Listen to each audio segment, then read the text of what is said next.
They say John Wick retired over a dog, a puppy named Daisy, a final gift from a dying wife, a last thread of humanity severed by stupid, greedy men who didn't know what they'd awakened. But that's not where John's story begins. That's where it ended. This is about what came before. Before Helen. Before the impossible task. Before he earned the right to even dream of walking away. This is about the night John Wick learned the price of every bullet. John Wick wasn't born, he was forged. The Ruska Roma found him as a boy. No family, no name, no past worth remembering. They gave him purpose, training, a role in the great machinery of our world.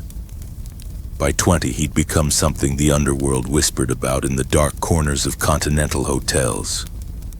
Not the Baba Yaga yet, not the boogeyman. Just efficient, precise, a weapon without hesitation, but weapons aren't supposed to feel, and somewhere in those early years, John made a mistake that would haunt him forever. He became friends with someone, Viktor Petrov, older, wiser, a sniper who could thread a bullet through a keyhole at 800 yards. Viktor had survived things that would break lesser men, and he saw something in young John. Something worth protecting.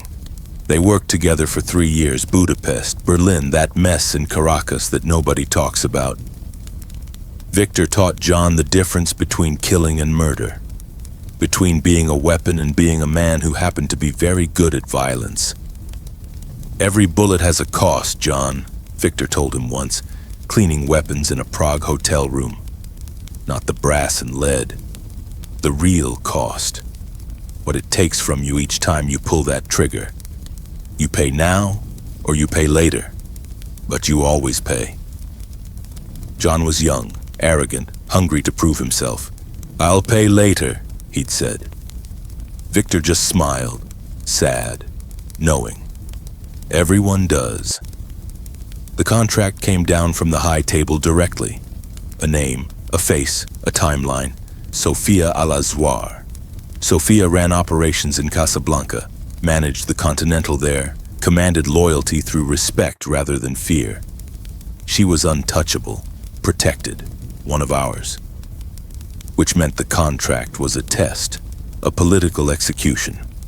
Someone on the high table wanted her gone and needed a weapon without conscience to pull the trigger. They chose John Wick. Viktor called him the night before. "Don't take this one. It's from the table." "I know what it is."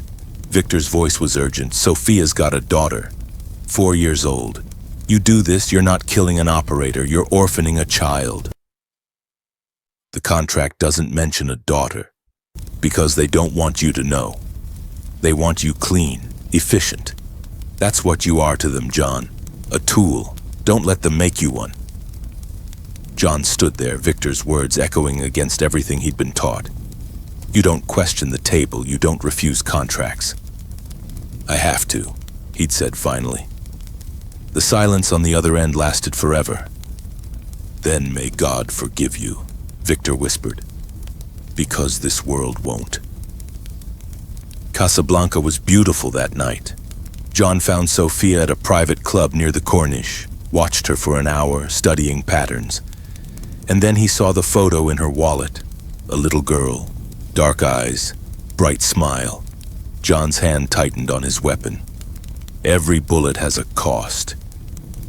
He followed Sofia to the parking garage. She knew he was there before he raised the weapon. "Jonathan Wick," she said without turning. "They sent the prodigy. It's not personal." "It never is." She turned slowly. "You know why they want me dead, John? Because I asked questions, because I still have a conscience." Her eyes found his. "How much longer until you lose yours?"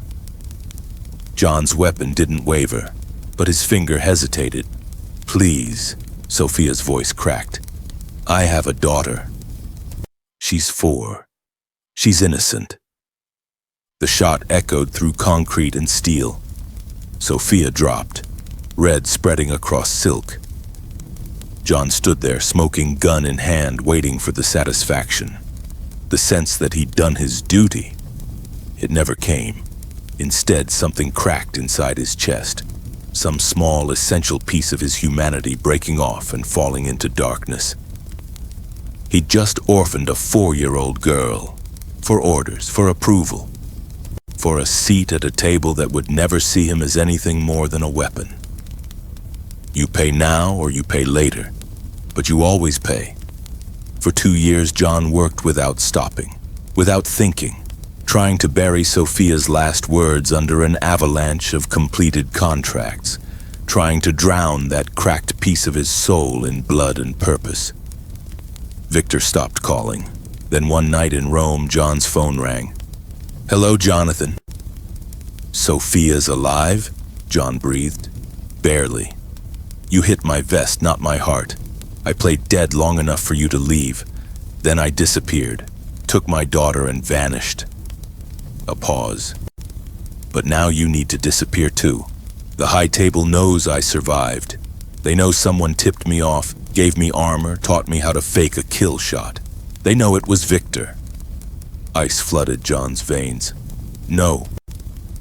They've issued a marker. Vigo Tarasov's holding it. Victor has 72 hours to present himself for execution. If he doesn't, they'll kill everyone he's ever trained, everyone he's ever protected. And you, John, you're at the top of that list." The phone went dead. John was already moving. He found Victor in New York, in a tiny Brooklyn apartment that smelled of gun oil and old coffee. "You knew," John said from the doorway. Victor didn't look up from cleaning his rifle. "Knew what?" "That I'd hesitate. That Sophia would see it coming. You gave her the armor, set up the whole thing. Someone had to save your soul." Victor finally looked at him, older now, tired. "You were becoming what they wanted, John. A weapon without conscience. I couldn't let that happen." "They're going to kill you." "I know. And you did it anyway." Victor stood, faced the man he'd raised like a son. "Every bullet has a cost, John.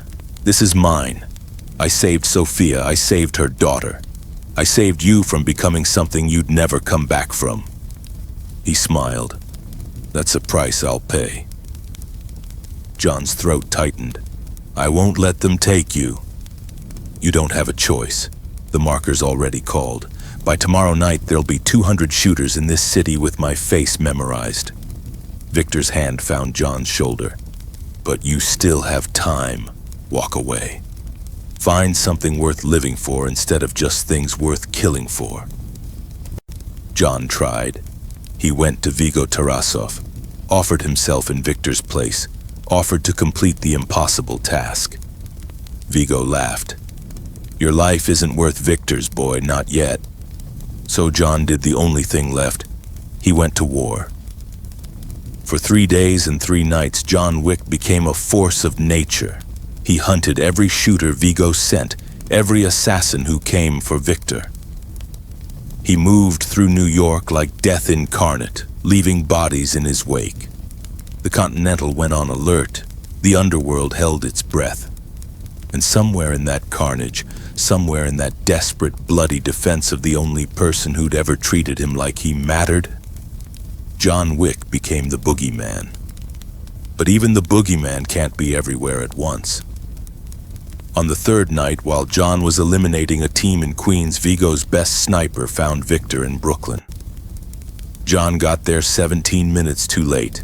He found Victor on the apartment floor, 4 bullets in his chest, blood pooling around him, still breathing, barely. "John," Victor coughed, red on his lips. "Took you. Long enough." John dropped to his knees, hands shaking, pressing against wounds that wouldn't stop bleeding. "I'm sorry. I should have been here." "Shh."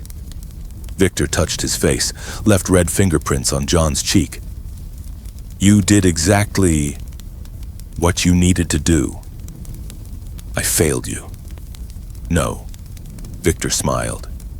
"You fought for me, John. You chose me over their orders, over their table. That's not failure. That's being human." "Don't leave." John's voice broke. "I don't know how to do this without you." Yes, you do. Victor's hand slipped away. Find something to fight for, not against. Find... His chest rose one last time. Find peace. And then he was gone. John went to Vigo the day after Victor died. Hollow, empty, a weapon with nothing left to lose. I'll complete your task, he said. Every target, every name, whatever it takes. Vigo studied him, this broken young man who'd become death incarnate. And after? I'm done. I walk away. I never kill again unless someone forces my hand. Bold request? It's not a request. John's eyes held nothing. No emotion, no mercy, just cold certainty. It's the price. My price. The one I choose. Vigo knew better than to argue with that look. The impossible task took John 3 months, targets across 4 continents, protection that seemed impenetrable. He killed them all, not for the table, not for glory, not even for revenge.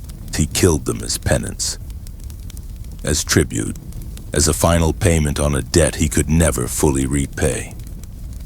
When it was done, John Wick vanished. He found a small house outside the city, tried to build a life from the ruins of the man he'd been. And one day, in a veterinary clinic where he'd gone to volunteer, trying to find something pure in a world he'd stained red, he met a woman. Her name was Helen. She had kind eyes, a gentle laugh. She saw him as just a man, not a weapon, not the boogeyman, just John. She never knew about Victor, about Sophia, about the debt John carried in his chest like shrapnel. But she loved him anyway. And for 5 beautiful years, John Wick found something he thought he'd never have again. Peace. You know the rest. How Helen got sick, how she gave him Daisy, how Iosef Tarasov killed that last piece of hope and dragged John back into the darkness. But here's what the legends don't tell you. Every bullet John fired in his rampage of revenge, through the Red Circle, through the church, through every army Vigo threw at him, he saw Victor's face, heard his voice.